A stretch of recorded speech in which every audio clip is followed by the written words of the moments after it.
Good evening. You're either watching or listening to Redwood Wonk. My name is Eric Kirk. I'm with David Frank. We are talking national political news of the day.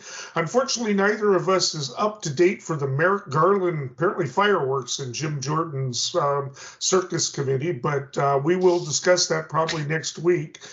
Instead, tonight, we're going to start, with the other one of the other circuses happening. Of course, the spending bill, where money has to be approved for the government to spend, is due up at the end of the month. Once again, there is conflict between the McCarthy and the mainstream Republicans and the Freedom Caucus, and a lot of talking, a lot of yelling going on. I think just before the weekend happened, McCarthy.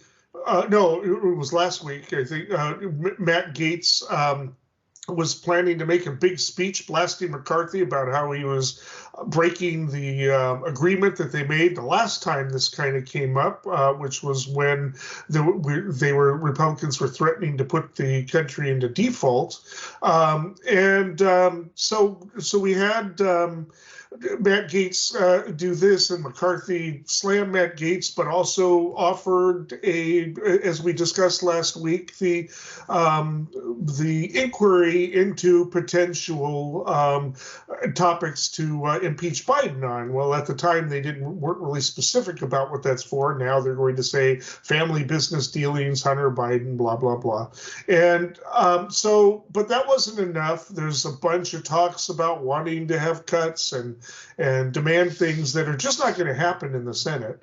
So even if they manage to pass something that's going to be ridiculous, it's not going to happen. So in the meantime, there is a report today, hot off the press, that Republicans are making progress on coming together with a deal that won't shut down the government and automatically lay off thousands of federal employees and make it so that tourists can't visit national parks or the Lincoln Memorial or anything like that. We've been through this before. It's always Republicans threatening to shut down because they want to control spending, but they don't actually control spending when they've got total power. In 2017, when they controlled all three branches of government, they jacked up the spending crazy. It was one of the biggest jumps in the deficit in history, but only when a Democratic president is in office are they really concerned about. All of a sudden, they're concerned about deficits and budgets again. It's the economy until it's not. And of course, if you're cynical, you believe that they want to basically sabotage the economy, as they did under Obama for years, not allowing him stimulus to get out of the recession. Well, they apparently are willing to do it. And unfortunately for the Republican moderates, a bunch of them have to run for re-election. The polling is pretty much showing that a shutdown would be blamed on the Republicans, but the Freedom Caucus doesn't really care because they're not going to be challenged, and their districts are so heavily red that they're not going to be challenged at all. So, but if they don't have their majority, they're not going to be able to do much either, and they stand to lose their majority and once again jeopardize the Senate. Meanwhile, in the Senate, Ron John is blockading the bill. Republicans are not standing up to him, and we'll see what happens. But it's a circus, the usual politics. It's over and over again, and are Americans getting tired of it? Well, voters have to do something about it, but they just keep. These people are in power right now, and they have the House. Dave? Yeah, thanks for that setup. I appreciate it. It's pretty right, spot on. I want to kind of move along and follow up and add to what you've added that we've contributed so far.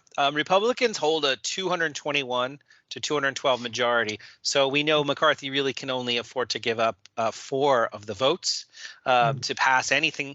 And right now, they're talking about a set of spending bills that they need to advance because the fiscal year ends at the end of this month in just 10 days from now when we're recording this.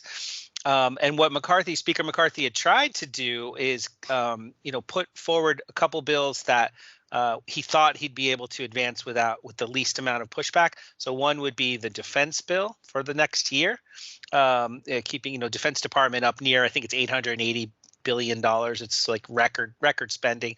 But there is a the coalition of, like you said, Freedom Caucus. That's a core group of, depending on the issue, 5 to 10 people.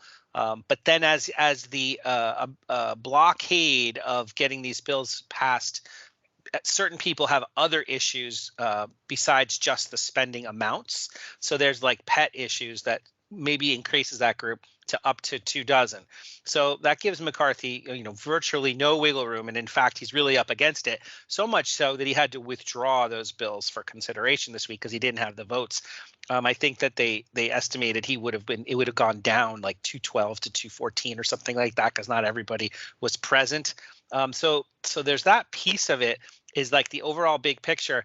But as a reminder, McCarthy did strike a deal with Biden, I think back in May, as part of the overall suspending the debt ceiling for a while until through like December.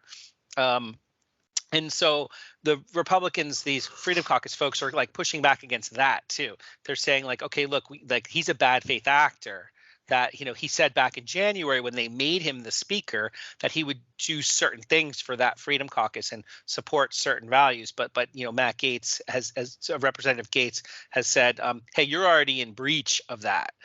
So we should just vote you out as speaker at any time now because of what you've already done. And so, like you said, there were some words exchanged, and McCarthy at this point is so frustrated. He's like, just have the vote, like kick me out. Because the word on the street is that there's really nobody else in queue.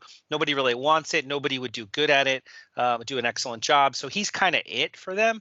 So he has to push back, knowing that he needs their votes. But at the same time, there's a little bit of a Hail Mary here, because the moderates in the House, both Republican and Democrat, have been meeting behind the scenes, these problem solvers coalition.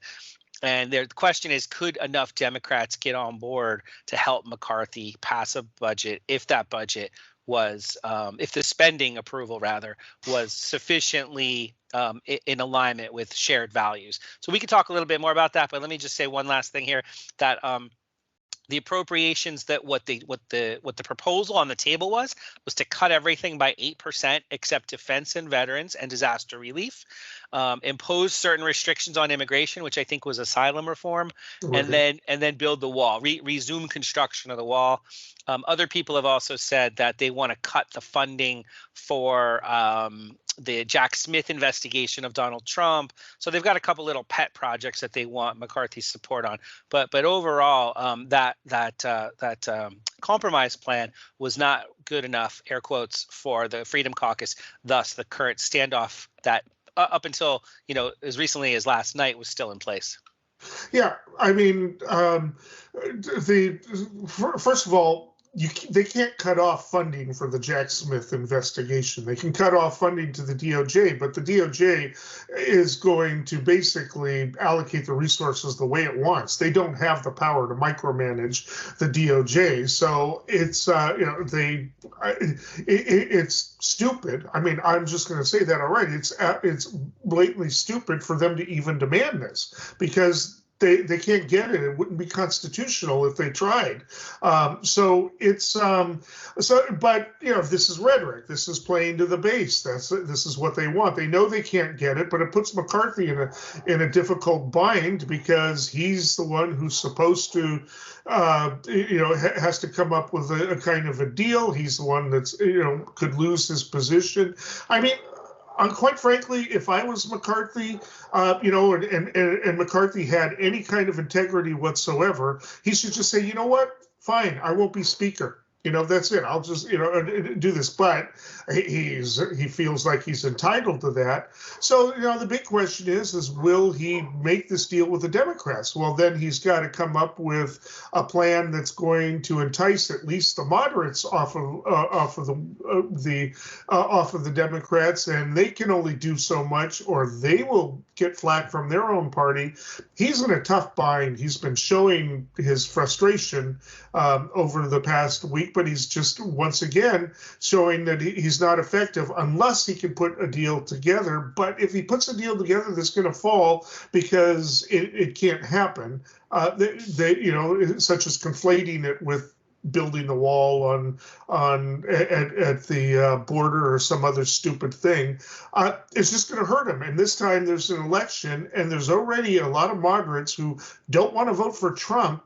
And it might, and if Trump is somehow not the nominee by then a lot of the MAGA voters will sit out the election. They don't even aren't even interested in voting for anyone else right now. In fact, there's a movement that if the rhinos make it so that he's not the candidate, they'll write Trump in, which I wonder if that's like Democratic Party operative trolls pushing for the write-in campaign if that happens. But but at any rate, no, he's in a bind, but they put themselves in this situation because they've been doing this since the 1990s, that they're willing to basically pull the baby apart in Solomon's court.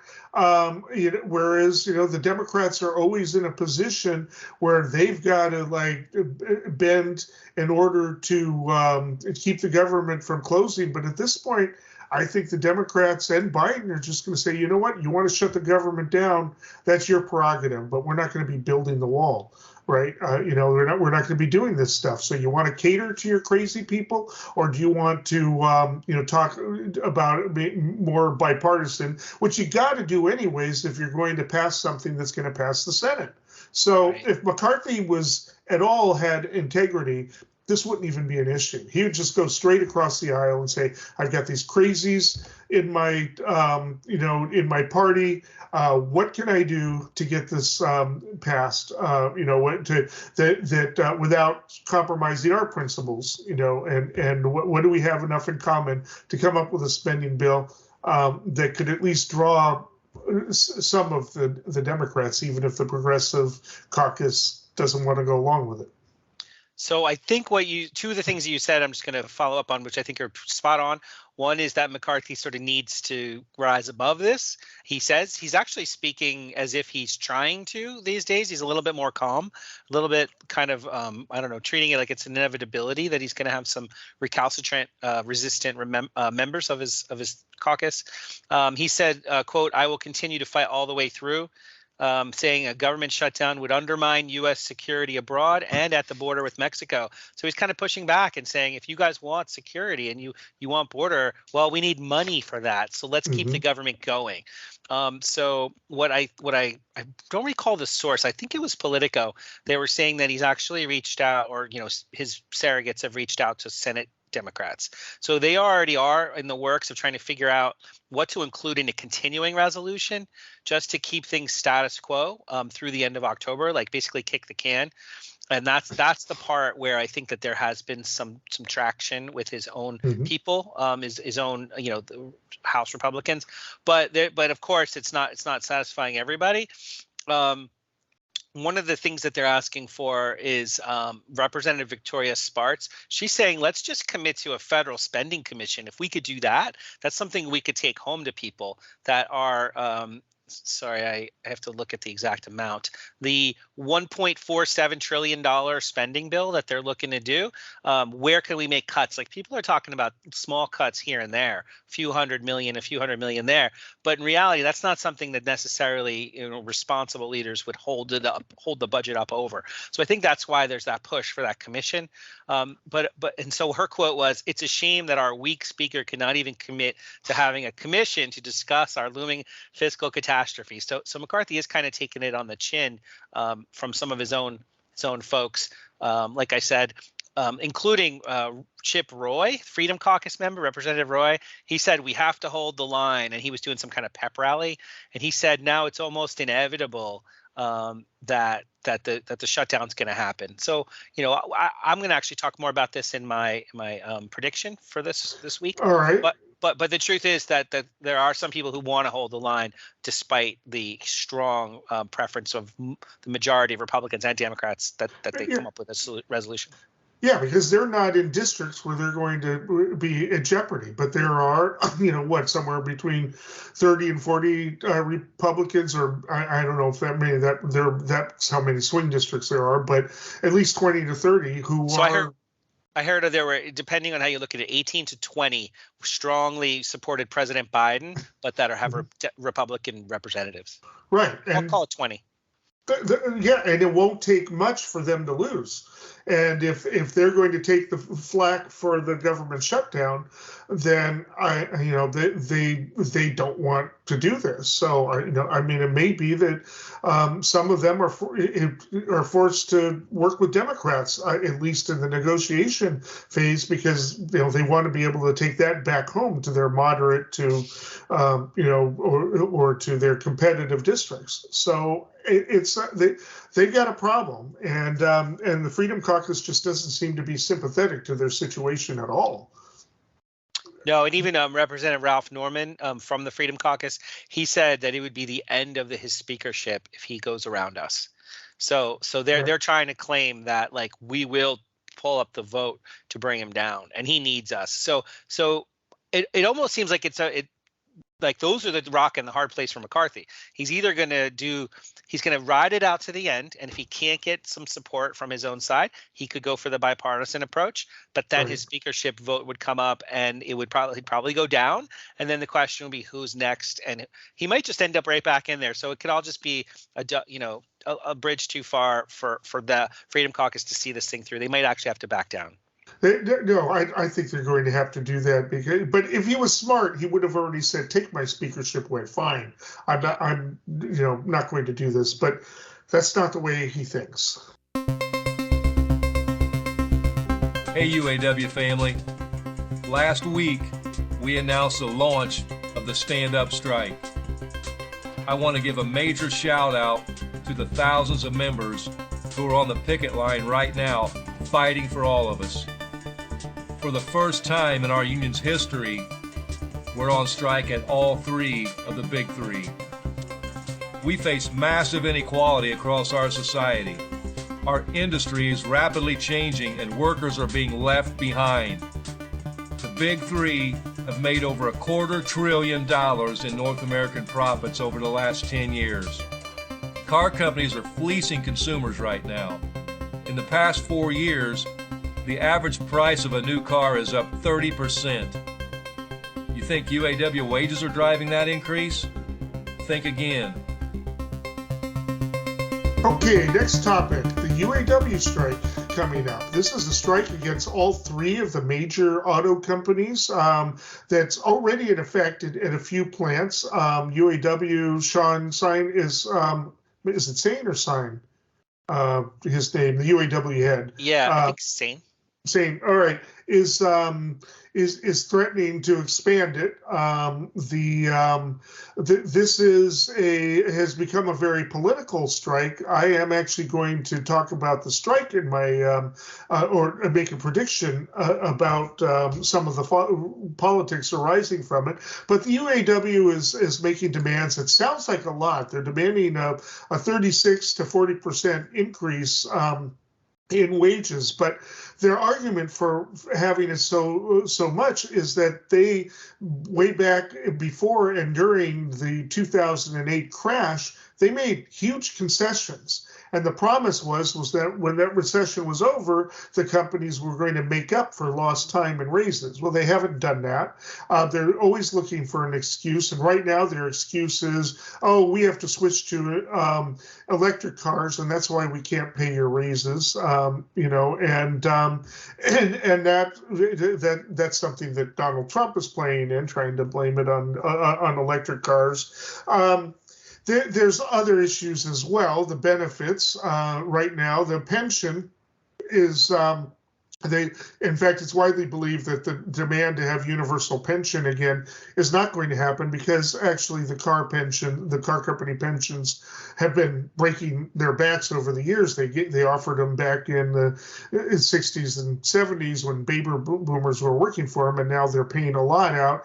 And pretty much the analysis is some of the people are going to have to die off before they start conceding to pensions again, although this has led some analysts to say, maybe we need to stop thinking thinking about employment as a source of any type of benefit like that, whether it's a retirement plan or medical. That this is outdated, and maybe they can offer something, but that we need to have Social Security that actually is more substantial than it is. So anyway, that's happening.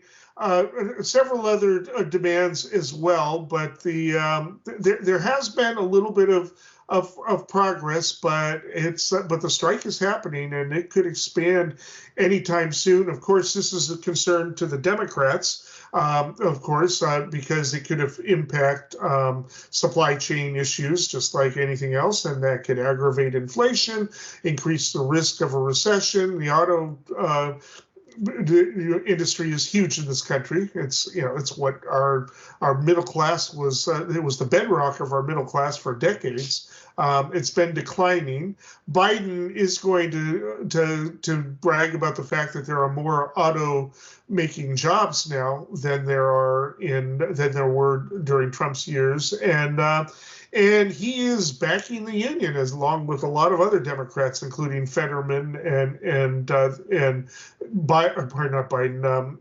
Bernie Sanders and the usual suspects. But Biden has to come to back the UAW now too, probably because he's taken a lot of flack for not supporting the union and the rail issues last year, so he can't afford to come out be perceived as being siding with the companies again. And on top of it, he has stated that he thinks that the UAW is being unreasonable. This is obviously big politics. This is really important.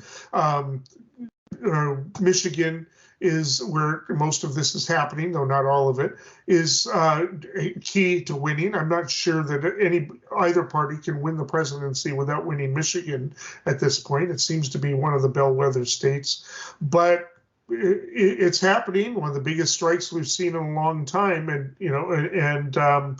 they are demanding higher wages, which may freak the Fed out, which may freak everybody out. But but they're also demanding that some other things as well,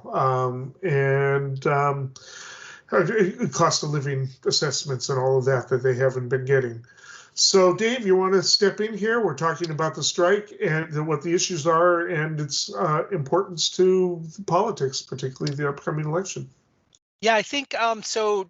Even though we're only talking about one sector of the economy and three companies, these three companies are fairly large. They make up 40% of all U.S. sales: GM, Ford, and Stellantis, which is Chrysler, plus a whole bunch of other brands: Ram, Jeep, Fiat, Alfa Romeo, Maserati, and globally they've got other brands. So combined, they're significant. They have their plants are spread out over multiple states, and so they've picked this time because the contract just expired. And the reason that they're escalating it, it's about right now, it's like 10% of their workforce, a little bit less, 12,700 strikers, 146,000 members. But so they gave it like 1 week, and they said, okay, if we pick three plants that are going to target, I think basically they're targeting like small trucks, so they're big sellers, and then they'll probably move on to big trucks, which are the big sellers, and really kind of hit them where it hurts. But their plan is to rotate the plants too, so that the industry doesn't really know. It's called a stand-up strike, which just means most of the union will continue working, but they'll gradually ramp up the pressure. And so I guess it's really big beyond just these workers, because it represents the overall kind of balance between workers' compensation and sort of corporate, I guess, profitability. Ultimately, if you look at it from the positive side, most of the coverage of this that you see on like the main media stations, like the CNNs, MSNBCs, and others that are like the I guess typical news sources, and Fox, they really have a not just an apparent, but a pretty vivid and like really strong bias in favor of framing this about like the reasonability of the worker demands, but they're not giving the full picture. And so I think that's taking away a little bit from people's ability to understand. Like you said, back in 2007, right before the basic, economic collapse of 2008, that's when the industry really said, you guys are going to have to roll back an awful lot of what you've got going on. We need to, in order to stay in business, we're going to have to do certain things. Well, in addition to those cuts in wages, cuts in benefits, cuts in long-term retiree benefits, so no more pension, no more health insurance for retired workers, they added an extra couple tiers of labor where people, like, there's actually like part-time workers that are spot workers, kind of filling in the blanks. But they're also forcing people to work 6-7 days a week, 10, 12 hours a day on certain lines. Like, for example, I mean, not to disparage any company, but like, if the better a product sells, the harder it is for them to continue to keep the lines going. So it's this perverse thing where the most profitable products that they're making and the most volume are the ones that are kind of hurting labor the most, because they're just quality of life. And so here's the big kicker. Their rates have only gone up about 6% since 2007. Now, we know inflation is over 6% just in the last year. So that's 15 years of stagnant wages on top of the 40 or 50 years, like since the 1970s, that we've seen just workers' wages not keeping up with inflation in general. One other really big thing here, the United Auto Workers union leadership was part of an FBI investigation. And similar to the Teamsters, there was a federal injunction that came into place, and a resolution, consent decree was entered where they agreed to actually allow the workers to vote on their own union leadership instead of this structured system that allowed sort of corporate inside control, this familial partnership between the union and the industry that's been in place for like the last 15 years. So now this is like the first fruit of all these efforts for them to elect their own leadership that really represent them. And they're just throwing it all out there. And we could talk more about the specifics, but right now they're really asking for everything because they feel like they're at the rock bottom. Yeah, no, it's difficult. And actually, hot off the press is that General Motors and Stellantis are laying off 2,000 workers. They're claiming it's due to the strike. They're claiming it's not, punishment or for the strike. But I don't think union members are in a mood to believe that. They're seeing it as retaliatory, and it seems to be making the strike on Friday almost inevitable. If it wasn't retaliatory, maybe they should have waited until after Friday. But when Friday is when the UAW is threatening to significantly expand the strikes. But again, this is happening, and this was the working class. This was where unions actually integrated. A famous Ford strike back in 1941 was like the tail end prior to the 1930s and during the 1930s. In order to break strikes, the companies would try to play on racism. They would try to get black workers to break the strikes, which were mainly white, hoping to trigger racial violence that would give them an excuse to demand that the National Guard come in and shut the strikes down, right? Well, the union started to get smart and started to try to compensate for some of its racism prior, and in both the 1934 strike and in 1941 against Ford, they actually went to black leaders in the community, made deals with them and said, join the strike and you can be in the union. And the black workers ended up joining the strike. And as a consequence of it, the wages, part of that, and the war led to some of the most comfortable wages for people that are blue collar workers that the world had ever seen for decades. But that seems to have dried up now, especially as companies are moving their manufacturing out of the country, or have been. Supposedly they're starting to move it back in, but again they're saying, but the union wants too much money, right? Well, that was the whole point. That was the attraction of this.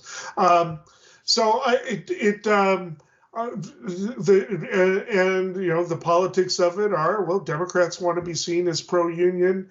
I'm going to talk a little bit about the Republican reaction in my prediction at the end of the show, but it's and make a prediction about it. But this is huge. This is like the cornerstone of the union movement in the country. This is, the UAW can't afford to be perceived as losing the strike, and companies have to know that. And so, what are they going to do? We'll see.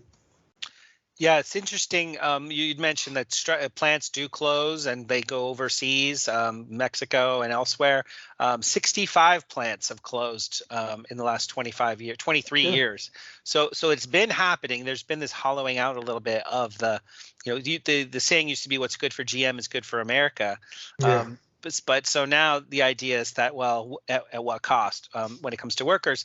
I think it's good for us to pivot.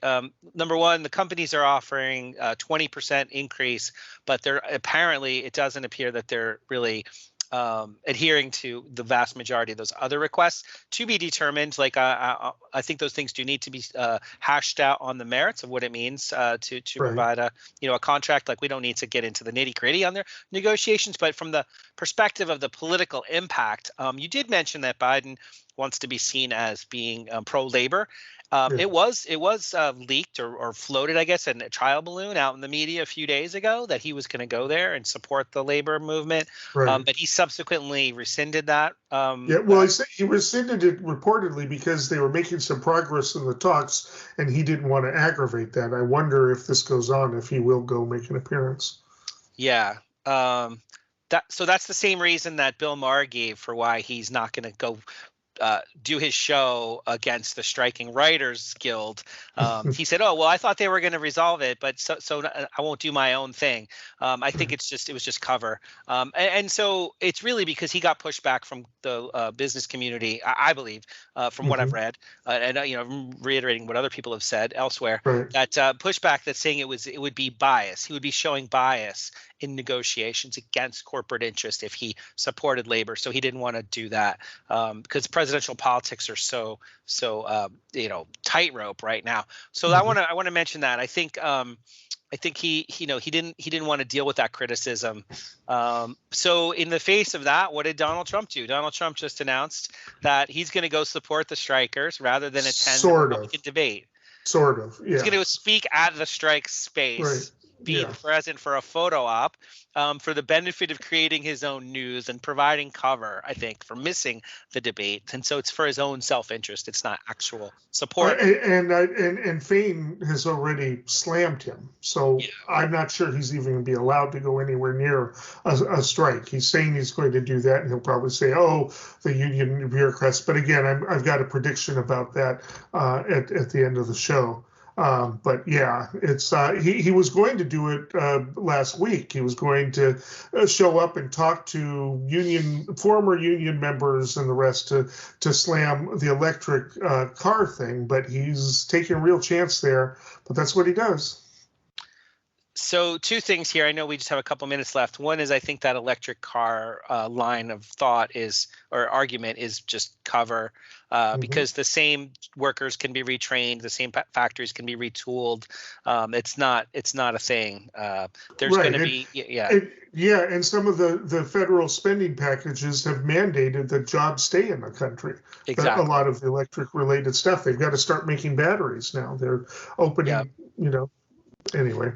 And I was just going to add to the presidential politics element one last detail that Rick Scott, is it Rick Scott? No. It's Rick Scott. Tim is in Florida. Rick is Florida. Tim is South Carolina. Right, so South Carolina, Senator Scott running for president. He broke out a line from Ronald Reagan from when the air traffic controllers went on strike. That if you go on strike, then you lose your job. And so he thinks all of the union people should be fired. He doesn't, which shows a complete misunderstanding of the industry because much of it is skilled labor. They can't replace them. They, at least not right away. They would be in a lot of trouble if they tried, even if they could do this without getting their shut down and find enough people willing to replace them. It's just not a possibility. But they're talking about losing hundreds of millions, if not billions of dollars, the longer the strike goes on. And so it's in everybody's best interest to sort out the details. Definitely. And I will be back with a prediction at the end of the show about this. I am the least anti-Semitic person that you've ever seen in your entire life? I have so many Jewish friends that are supporting Obama, and I'm saying, are you crazy? There's never been anybody worse to Israel than Obama. You're not going to support me because I don't want your money. Isn't it crazy? No, it's true. Maybe you could explain that to some of your people that say, oh, we don't like tariffs. And I think any Jewish people that vote for a Democrat, I think it shows either a total lack of knowledge or great disloyalty. In my opinion, you vote for a Democrat, you're being very disloyal to Jewish people, and you're being very disloyal to Israel. Yeah. Isn't that anti-Semitic? No. It's only in your head. It's only anti-Semitic in your head. Even these spoiled, rich Jewish guys, they can't believe how good this is, you know? Okay, well, Trump, we had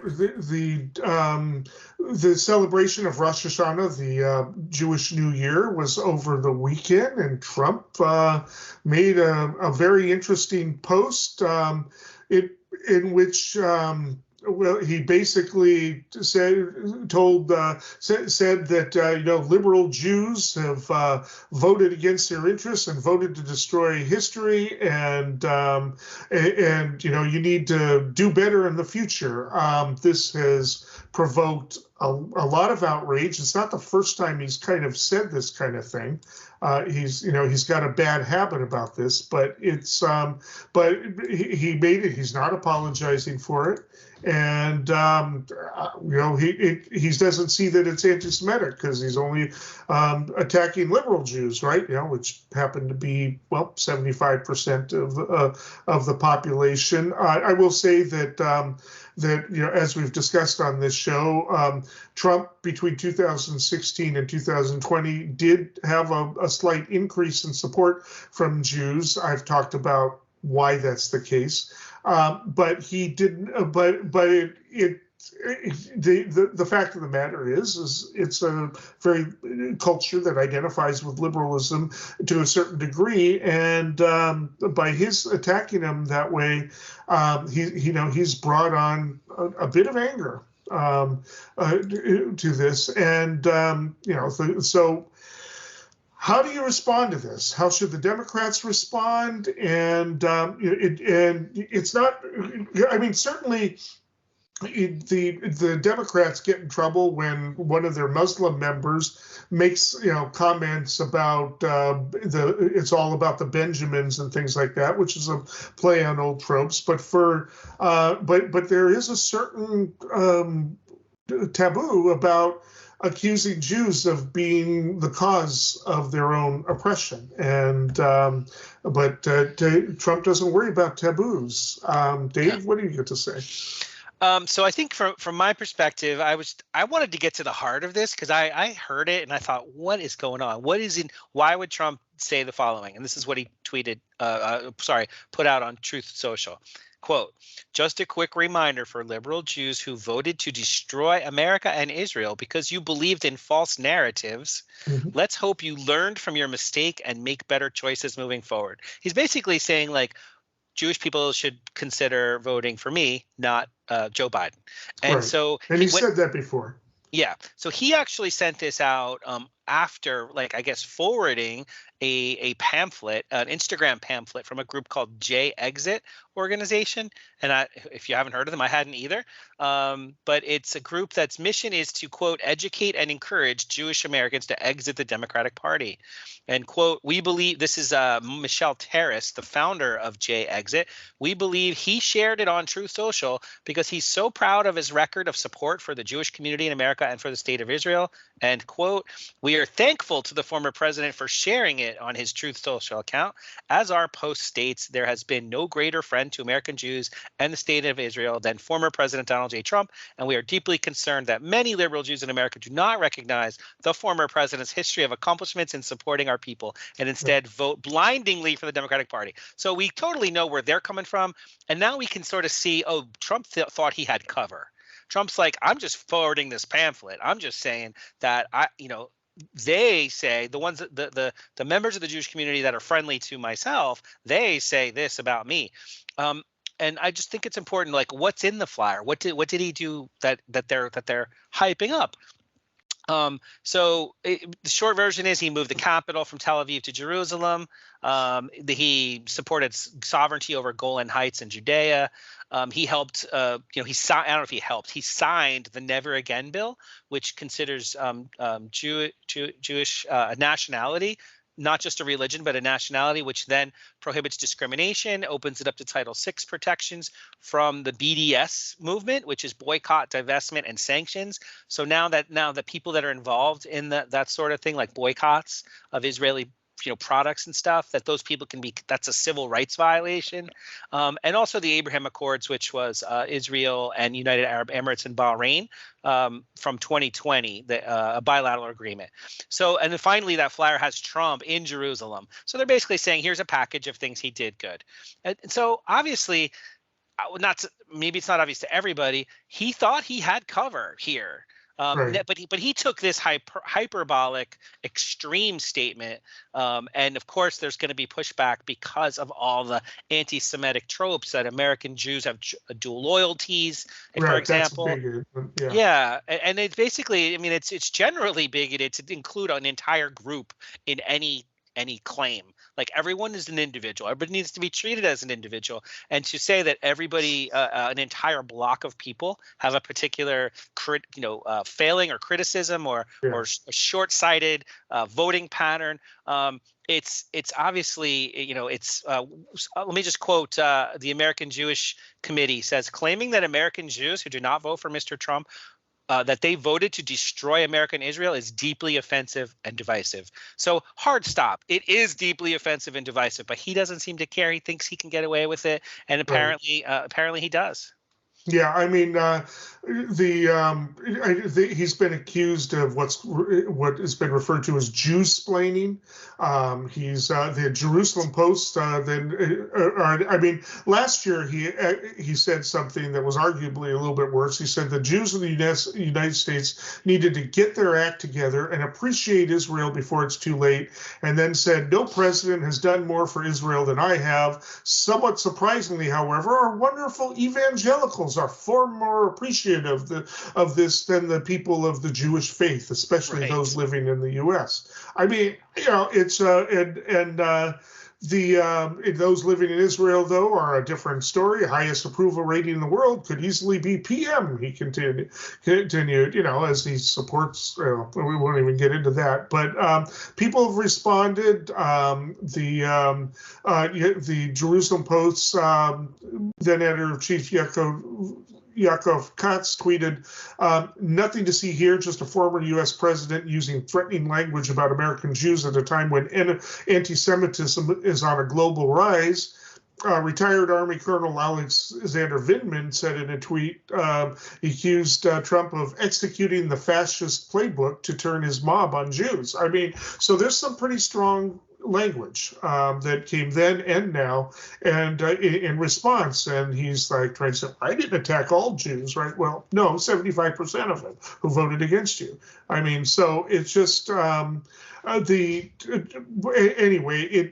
is a real dangerous thing. I mean, this comes about a month after we had the conviction of the killer in Pennsylvania who shot up the synagogue there, and you got problems with the fact that in the papers that are supportive of Trump in Israel, they didn't even want to call it a synagogue because it was Reform, and they didn't want to refer to the killer as white nationalists. So there is this aspect of it, and Trump played into that at the time, that this was happening. But the fact of the matter is anti-Semitism, along with a lot of other bigotry-based violence, increased during his time in office. That's something that we need to know. Was it just a coincidence?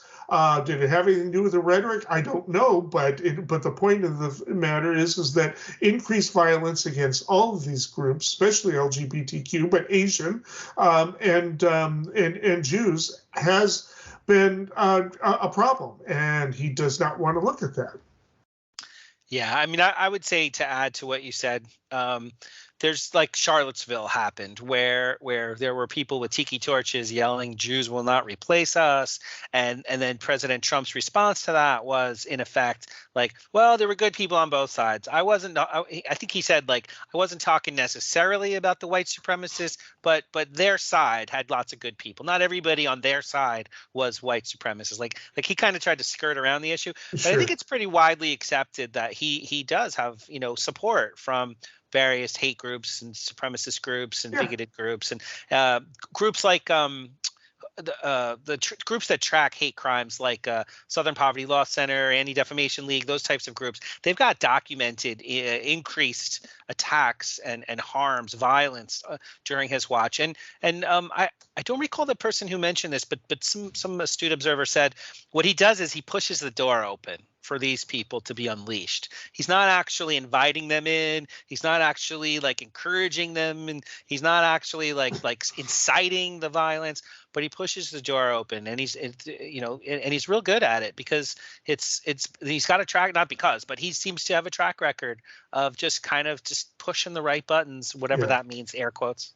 Or not wanting to take an active stand because he might lose a few votes. So he doesn't necessarily voice support for them. But when, for instance, he was informed that David Duke, former Grand Wizard of the Klan, endorsed him, he claimed he didn't know who David Duke was because he didn't want to alienate him. Well, he made quotes about David Duke back in the 90s when Duke was the thing. So it's either he forgot or he just doesn't want to alienate him. He may not openly embrace him and say I support the Nazis or I support the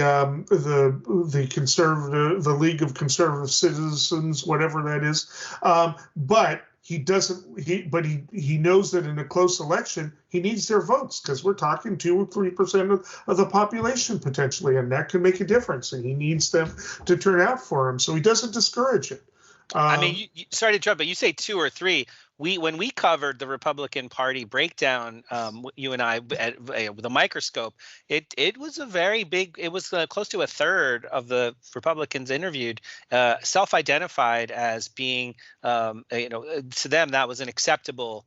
Camaraderie. White supremacist was an acceptable white nationalist. White nationalism, right? Yeah. So that's a big number. No, it is, and he won't say replacement theory, but he certainly caters to it. Yeah. And it's a big deal. So this is a huge deal. What did he hope to accomplish by this? I don't know. I don't know if he's playing to the problem is with emphasizing his support for Israel is a lot of white nationalists don't want us to be supporting Israel. So he's kind of made a mistake there. I don't know what he was trying to do here. I think it was just another one of his moments where he just lost control. So I tend to agree with that, other than the fact that like evangelicals are very strongly pro-Jerusalem, and I'm sure he's gotten enough of that information it's worked its way through. I mean, he's got very smart. He's got like the people working for him are really smart, and it doesn't always come through, but they can slice and dice. I heard David Fluff, who used to work for Obama. I heard him say the other night that Trump knows, or his staffers know, he got about 47% of the vote 2016 and he won. He got about 47% of the vote in 2020 and he lost. So now he's at least being told, if he doesn't fully internalize it, he's being told you need to expand the group. You can't lose anybody. Which plays into what you said. He can't lose these folks. But more importantly, he needs to expand the group too. So I think whether it is saying something bad about Ron DeSantis and the 6-week abortion ban, or whether it's going to go stand alongside labor in the UAW strike. I hate that we seem to be talking so much about Trump, but in reality, we're such a pivot point in our history in the next 16 months or so. He's reading the room, and he's actually he's not even looking at the primary anymore. He's assuming that he won the primary. I'm sure of it. And now he's trying to figure out who in that middle can I win over. And it's possible, and I don't know how this plays into that, but it's possible that he's just saying, well, if I'm only getting about a quarter of Jewish American people, I can play on some of their documents, some of their press releases that highlight me, and I could expand within this group too. Well, and evangelicals, let's talk about why they support Jews all of a sudden. I mean, in the past, some of them have, but when Israel was founded, that sort of in 1948, refounded, that brought about the possibility that we were in the final times, right? Well, according to the Bible, if you read it, this generation shall not pass.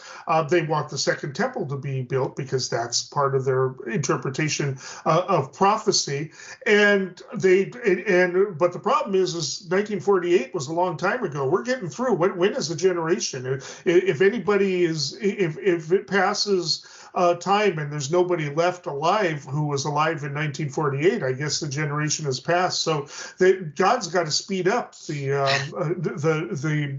apocalypse here, and they want that second temple to be built in Jerusalem. Trump has even alluded to it, as to how that should be done. There aren't any current plans to build the second temple, but that's they've talked about it, but there's nothing specific, and that would draw a lot of opposition to some hardliners, including a lot of the more conservative Jews. But at any rate, this is why evangelicals want it. They're not because they love the Jewish faith and recognize it. Their belief, at least a lot of them, is that they'll be perfected in the final days and convert to Christianity right away once they realize that he was the prophet.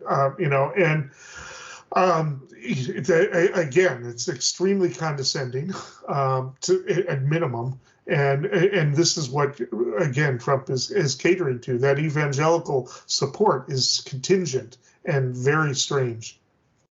And plus, I mean, this is a little bit out there compared to what we've been talking about so far. But just, I've talked to conservatives all over the country in the last year, and the idea of a country like Israel or a country like Switzerland, where everybody joins the army, everybody gets a gun, everybody's responsible for national protection.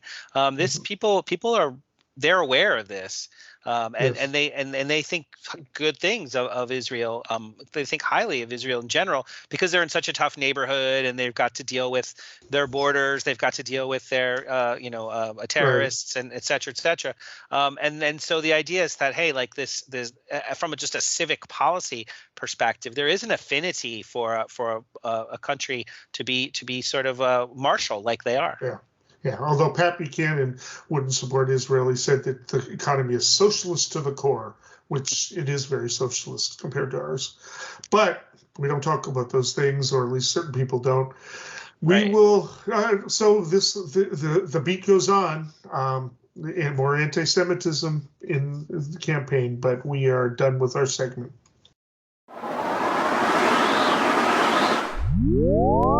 Eeny, meeny, chili beanie, the spirits are about to speak. Are they friendly spirits? Friendly? Just listen. This brings us to predictions. Dave, what do you have? I'll be pretty short today. It's based on one of our earlier segments. Most Republican leaders across the both houses, both chambers, the House and the Senate, are aware that a government shutdown will affect them negatively. Speaker McCarthy is truly walking a tightrope. He's balancing a long list of promises that he made to the Freedom Caucus with the responsibility of the speakership for governmental continuity. While the Freedom Caucus has every incentive to be disruptive, at some point soon, McCarthy will need to exhibit true leadership and find resolution. My prediction is that the threat of a bipartisan collaboration where moderate working groups from both parties actually work together, that coming together to find a workaround, that leverage that will provide leverage for McCarthy to get a continuing resolution bill passed on the floor with his own party. All right. Well, I'm going to talk about the UAW strike. As you mentioned, Senator Tim Scott has basically said that all of the union workers should be fired, like Reagan fired the air traffic controllers, leading to a bunch of plane accidents. But we won't talk about that. And Trump a couple of weeks ago, while he's sort of saying he supports the strike, Trump says, I'm telling telling you shouldn't pay those dues, referring to the UAW. You should not pay your dues because they're selling you to hell. You're going to be going to hell. All of those electric cars are going to be made in China. They're going to make those cars. We're not going to make any of them. That's obviously not true, but that's even GM isn't saying that, even though GM is playing the EV card. But even more so, Nikki Haley.